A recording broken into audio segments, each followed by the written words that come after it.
aja memahami. Bang, bang, bang, bang, bang. Mau nggak bang, kooperatif ya bang?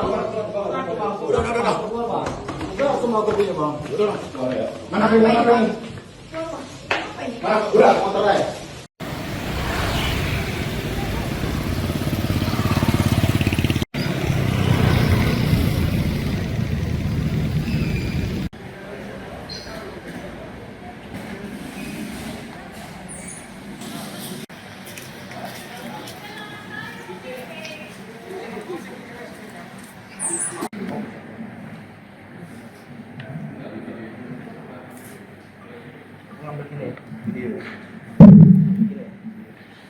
Ruang untuk para pihak untuk menyelesaikan perkara tersebut. Sekian, terima kasih. Kami menggunakan UHP yang lama, tetapi hak bagi para pihak ini kami usahakan. Jadi tetap pada saat awal penanganan, kita berbicara pada saat penanganan pencurian, pada saat diamankan dan serah terima yang tadi sudah dijelaskan oleh Pak Kasih Humas, adanya serah terima, adanya luka dan sebagainya. Kemudian sehari kemudian orang tuanya menjenguk dan didapati korban tersebut dan korban ataupun pelaku pencurian terdapat luka-luka di kepala maupun bagian tubuh lainnya, sehingga menanyakan kepada petugas bahwa kok bisa. Nah inilah yang jadi pertanyaan, sehingga itu harus difaktakan, dimana jangan sampai itu adalah tindakan dari kepolisian ataupun petugas yang pada saat itu mengamankan, maupun yang mengamankan adalah LS dan kawan-kawan, sehingga pada saat itu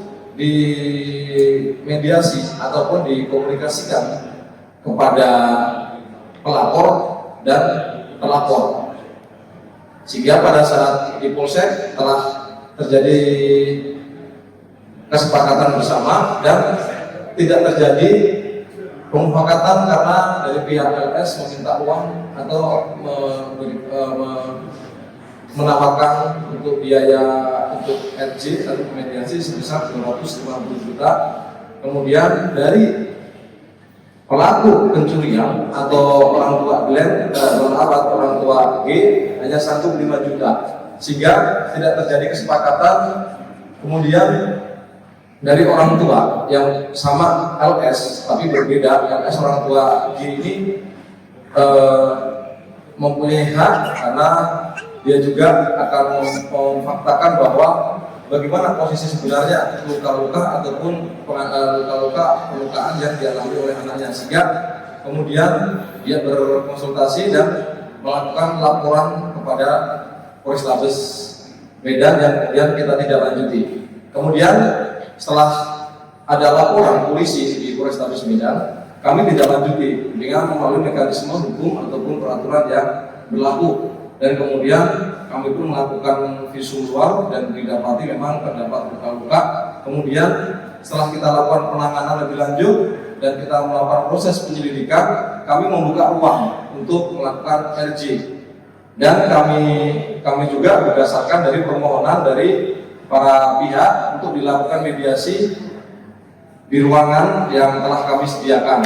Pada hari yang telah ditentukan, para pihak datang dan disaksikan oleh penyidik bahwa di situ terjadi pemufakatan dan disepakati tidak ada kesepakatan, karena kembali pihak LS ini menawarkan sejumlah uang 50 juta yang kemudian dari pihak pelapor atau orang tua G ini tidak sanggup untuk menyanggupi dari penawaran dari LS tersebut, sehingga karena tidak ada kesepakatan, maka penyidik melakukan upaya hukum dan kami melalui mekanisme hukum untuk menindaklanjuti, yaitu proses penyelidikan lanjut dan penyidikan lebih lanjut yang saat ini sudah kami faktakan bahwa sudah kami lakukan penahanan terhadap salah satu orang dan 3 DPO.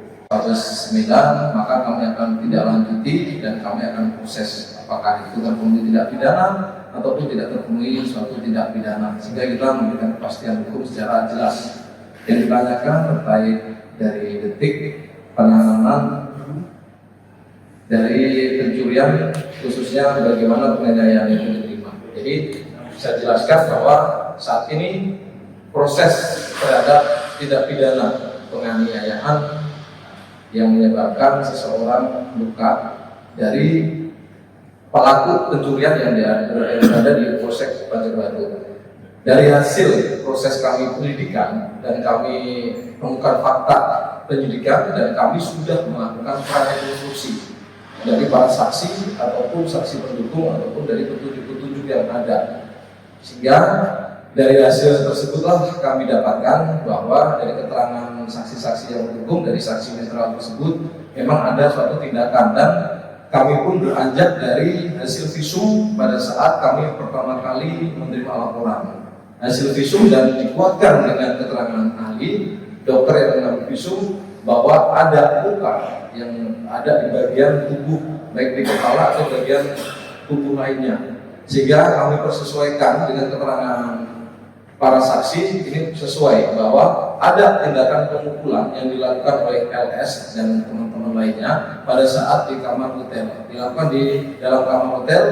Di situ ada saksi netral yang sudah kita ambil keterangan berjumlah 4-5 orang. Kemudian pelaku yang berada di kamar hotel pun ada sekitar 4 orang yang saat ini sudah kami lakukan penahanan dan 3 sudah kita berikan DPO.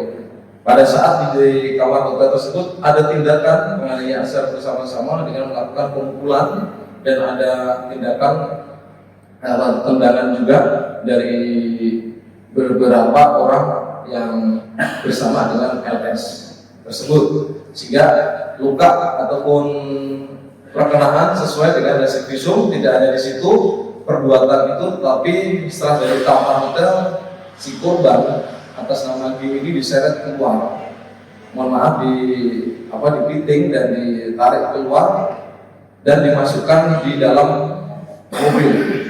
Di dalam mobil di bagasi belakang, di situ masih mendapatkan pengakuan dari keterangan dari korban bahwa ada tindakan penyetuman dengan menggunakan alat. Tidak hanya itu, si korban juga diikat oleh para pelaku ini. Inilah tindakan penganiayaan yang terjadi. Setelah ada satu orang lagi yang di kamar berbeda, sehingga para pelaku ini kembali ke kamar sebelahnya di kamar 24. Sama, pada saat masuk langsung para pelaku ini, LS dan kawan-kawan ini melakukan tindakan kekerasan secara bersama-sama kepada pelaku R. Sama, setelah mendapati pelaku korban R kemudian dibawa ke mobil dan sama dilakukan pengikatan kepada kedua tangan. Ini status dan bagaimana proses penganiayaan terjadi di suatu hotel.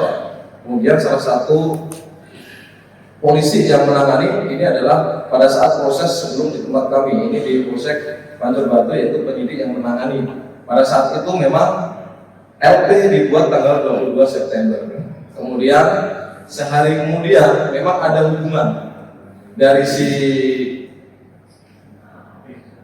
di LS dan teman-temannya menghubungi salah satu penyidik terkait penanganan dan bagaimana tindakan lanjut setelah itu. Dan memang akan ada informasi bahwa si pelaku berada di lokasi tertentu, yaitu di salah satu kamar hotel. Nah, tindakan itulah yang memang sudah diingatkan oleh penyidik bahwa proses berjalan, dan kemudian dari penyidik itu mengingatkan bahwa apabila diketemukan maka segera untuk memberitahukan kepada penyidik untuk dilakukan proses-proses hukum yang bisa dipertanggungjawabkan. Tetapi dari pelaku LS ini tidak berbarengan dan tidak menunggu dari perbantuan polisi atau penyidik, sehingga berkesimpulan dan memutus dengan sendiri dia melakukan upaya tindakan untuk mengamankan atau menangkap pelaku ini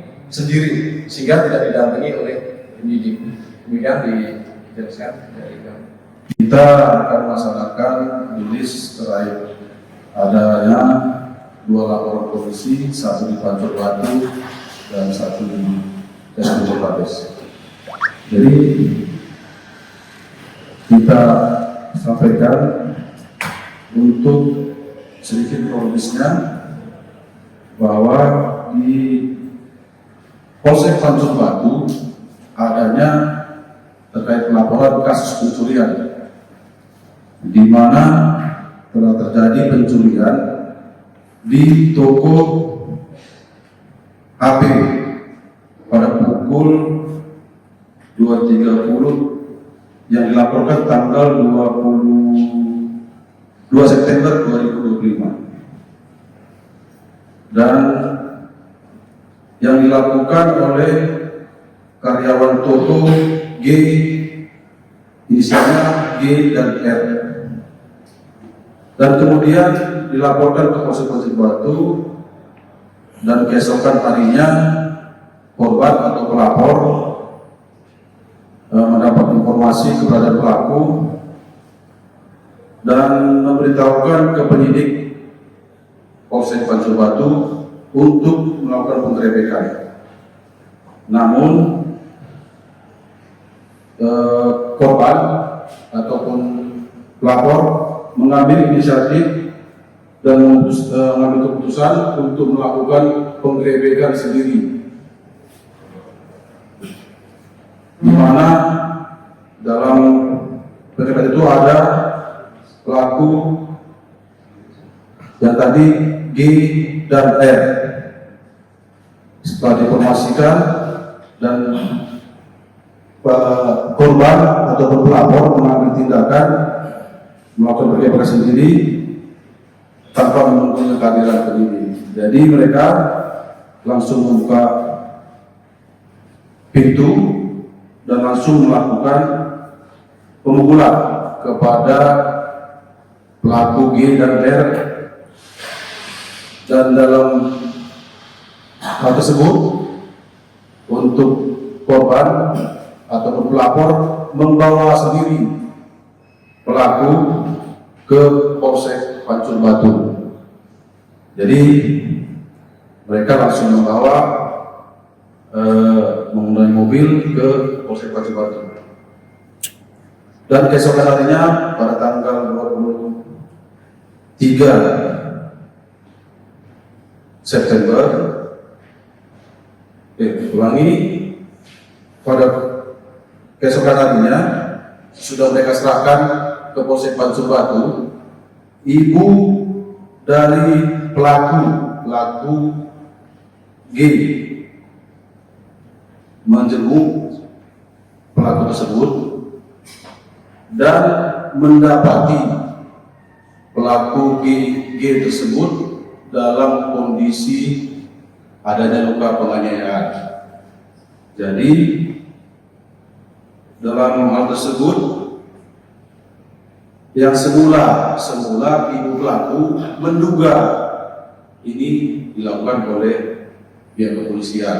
Jadi mereka melaporkannya ke Polrestabes Medan yang ditangani sekarang LP yang kedua kasus penganiayaan.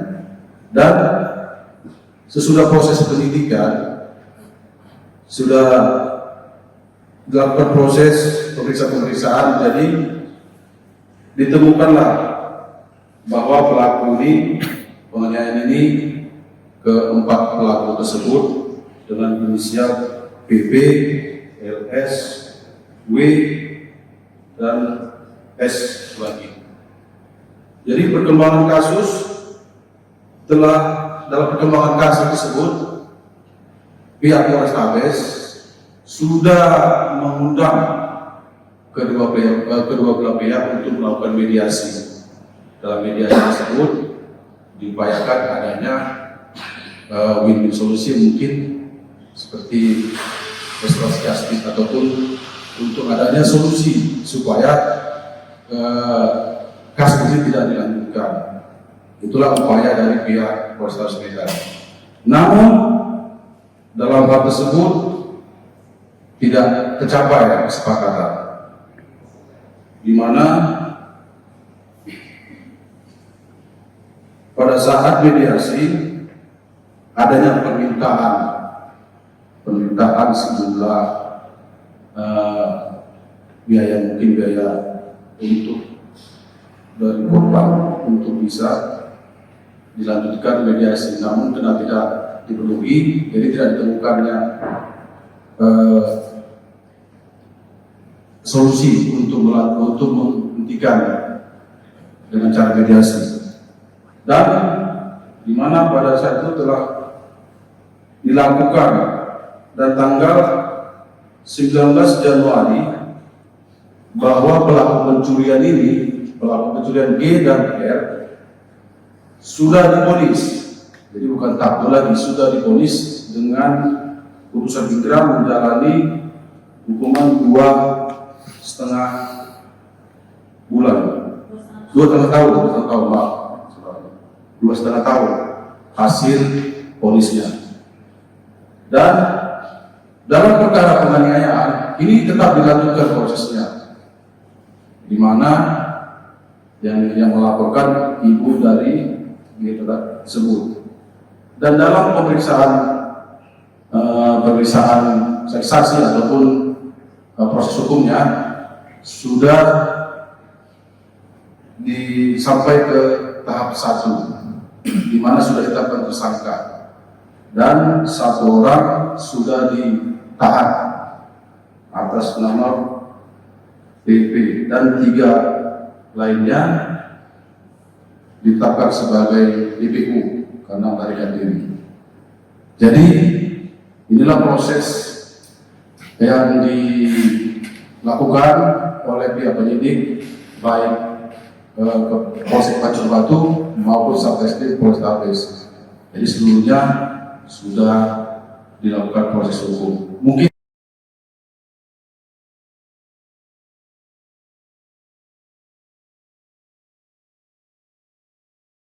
subscribe, share, like, and comment. Subscribe, share, like, and comment. Subscribe, share, like, and comment. Subscribe, share, like, and comment. Subscribe, share, like, and comment.